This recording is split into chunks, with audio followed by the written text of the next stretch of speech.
Bonjour, je fais cette vidéo en tant que philosophe catholique. Le diable s'est implanté comme ça, très insidieusement, très démocratiquement, s'est implanté en Amérique du Nord. Parce que ce que nous voyons, c'est une société qui est divisée.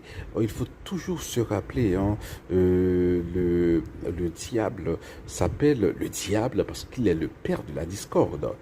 Donc, lorsqu'il y a, voilà, des gens qui se battent, que ce soit dans les familles, dans les communautés, dans les pays, lorsqu'il y a des divisions comme ça, lorsqu'il y a des menaces, lorsqu'il y a de la hargne, lorsqu'il y a l'animosité, lorsqu'il y a la division, eh bien, le diable, il se réjouit, voilà, il croise ses petites jambes, pour ainsi dire, il prend sa pina colada et il s'assied et il regarde, satisfait, il regarde, voilà, des frères s'entre-déchirer.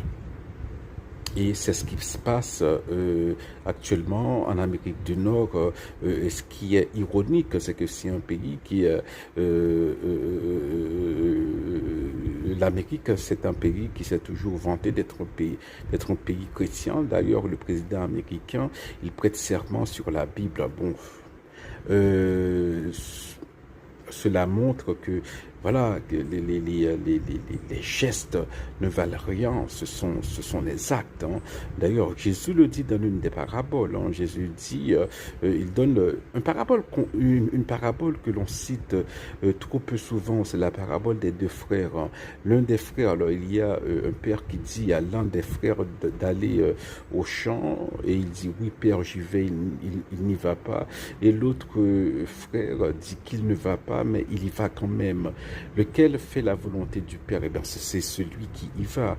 Eh bien, l'une des leçons à tirer de cette parabole, c'est qu'il ne suffit pas de marcher bibambabra, chanter et bagay sayo et dire Jésus prend crise, alléluia, alléluia, tout ça c'est bêtisier, mais il s'agit de vivre conformément à l'éthique chrétienne, conformément à ce que Jésus dit dans Matthieu 5. Ça c'est plus difficile que de faire je sais pas, de danser, de faire du spectacle comme ça, de se rendre ridicule, de faire de la religion chrétienne, religion ridicule, alors que c'est une religion, voilà, de l'intériorité, de la spiritualité.